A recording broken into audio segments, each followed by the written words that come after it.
이 영화는 이제 한국영화 아카데미라는 기관에서 졸업작품, 장편 졸업작품으로 만들게 된 작품이고요. 와이프랑 같이 오랜 시간, 한 5년 8개월 정도 걸려가지고 영화를 제작을 해서 완성이 되었습니다. 제가 그 인문고에서 이공계였거든요. 근데 그때 고등학교 때 어떤 선생님 한 분이 아프셔가지고 대리로 문과 선생님이 올라오셨어요. 근데 너네 이제 그 자율학습 해라 말씀하시다가 중간에 갑자기 자율학습 하던 저희들에게 들을 사람들만 들으렴 하면서 한국에 핵무기가 몇 개가 있는지 아니? 라는 말로 운을 띄우시고 이제 그때 남북한에 대한 정세 그리고 일본과의 관계, 중국, 러시아, 미국에 대한 관계에 대해서 막 설명을 해주셨어요. 근데 그러면서 내가 지금 종이 울렸고 내가 지금 한 말이 이 책에 있는데 더 궁금한 사람은 나중에 이 책을 읽어보렴 라고 하셨는데 그 책이 뭐였냐면 리영희 작가의 대화라는 책이었거든요. 근데 나중에 이제 그 책을 읽게 되면서 북한에 대한 그 막연한 호기심과 궁금증이나 북한에 대한 이해도가 조금 높아졌고 그게 영화를 만들어야 되겠다는 트리거가 된 거죠. 남북한에 대한 상징적인 이야기를 하고 싶다는 게 첫 번째였고요. 거기서부터 시나리오를 이렇게 파생시켰던 것 같아요. 그러니까 영화 안에 아마 캐치를 하신 분들은 계실 수도 있는데 이게 그 남북한에 대한 코드를 되게 많이 집어넣어 놨어요. 근데 제가 만들 때도 보리는 남한, 그리고 명주는 북한, 그리고 복주는 통일을 상징하면서 새 인물을 구성을 했거든요. 네, 이야기도 거기에 맞춰서 이제 복주를 찾는 게 목적인 것처럼 보리가 달려가게끔 그렇게 설정을 했던 것 같아요. 이게 영화가 그러니까 보통 영화들이 씬의 개수가 한 70개에서 80개 정도 되는데 저희 영화는 48개에서 끝나거든요. 근데 그랬던 이유는 이 영화가 예산이 되게 적었었고 중편으로 원래 처음에 기획이 되어 있었어요.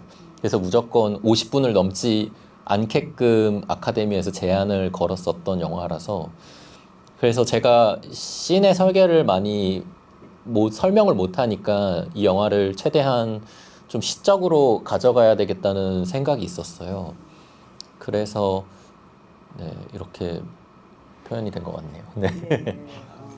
작업은 저 조연출했던 오유진 감독이랑 거의 둘이 그림을 거의 다 그렸고요. 그리고 왜냐면 돈이 없어가지고요. 그래서 광장을 잠깐 멈춰놓고 다른 장편의 스토리보드를 해주고 돈을 벌어서 스태프들 인건비 주고 다시 돌리고 네. 그 아마 대부분 독립 영화 애니메이션 하시는 분들이 이 비슷한 루트를 통해서 첫 번째 작품을 마감하시는 걸로 알고 있어요. 제가 알기론 돼지의 왕도 정말 고생하시면서 이와 비슷한 방식으로 하셨던 걸로 알고 있습니다. 이게 세 번째 여기 인디서울에서 하는 GV였는데 첫 번째 상영 때 북한을 2번 갔다 오신 분이 계셨어요. 그래서 좀 남다르게 이해를 하시긴 하시더라고요. 다시 돌아가서 질문에 대한 답을 하자면 자유롭게 연애가 가능합니다. 근데 영화에서 문제가 된 것처럼 이게 내국인들끼리의 연애면은 괜찮은데 외국인일 경우에는 문제가 좀 생겨요. 실제로 자료 조사를 하면서 알게 된 사실인데 그 여기 대사에서도 나오지만 정말로 그 외국인이랑 자주 접촉한 사람이 있으면 국가에서 나와서 아마 면담을 한다고 하더라고요. 그래서 자주 만난 이유가 정보 탈취가 목적이었는지 아니면 그냥 친목인지 아니면 탈북인지 이 세 종류를 크게 물어볼 거고 뭐 그게 크게 거기 안에서의 법적인 문제가 안 된다면 그래도 대화를 자제하라는 아마 당의 그 말을 들을 거다라는 말을 해주시더라고요. 아마도 이들이 처한 상황들 때문에 그런 것 같아요. 네. 그 명주는 숨어서 감시를 해야 됐고, 그리고 보리랑 복주도 남들의 눈에서 최대한 안 띄는 곳에서 그 연애를 데이트를 해야 됐기 때문에 그렇게 어두운 장면들이 되게 많았다고 생각이 들었고요. 실제로 만약에 밤이라고 하면은 북한의 전력 상황이 그렇게 좋지가 않기 때문에 밤에 그렇게 많은 불빛이 주변에 없어요. 그래서 영화 안에서 조명을 설치할 수 있는 데들이 그렇게 많지가 않았죠. 네. 그렇다 보니까 좀 어둡게 보였던 것 같습니다.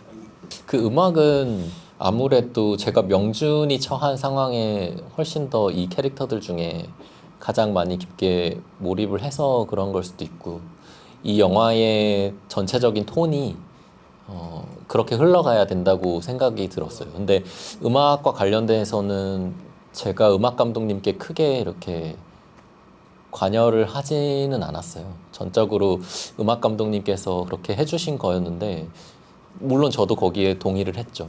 저희 음악 컨셉은 그랬어요. 최대한 설명하지 말자. 이 감정들을 설명하지 말자. 그거를 이제 음악 감독님도 동의를 해주셔서 아마 그렇게 만들어진 것 같아요. 네. 네. 저는 지금 결말도 사실 해피엔딩이라고 생각이 그걸 하고 만들었어요. 네. 그리고 이후에 만드는 아마 광장의 후속편이 나온다고 치면은 그거는 스웨덴에서 보리가 복주를 만나러 가거나 아니면 복주를 데려오기 위해서 겪는 뭐 그런 일들이 되지 않을까 싶기도 하고, 이 영화를 스웨덴 문화를 굉장히 많이 알고 계신 분들이 보신 분 중에 리액션은 북한에 대한 조사는 되게 많이 된 것 같은데 스웨덴에 대한 조사는 많이 안 된 것 같다는 말씀을 하시더라고요. 예. 근데 그게 사실 사실이기도 하고, 그분이 부모님이 스웨덴에서 좀 오래 사셨던 분이라서 알게 된 사실인데, 스웨덴이 한국이 잘 못 살 때 이민을 가장 많이 보냈던 나라라고 하더라고요.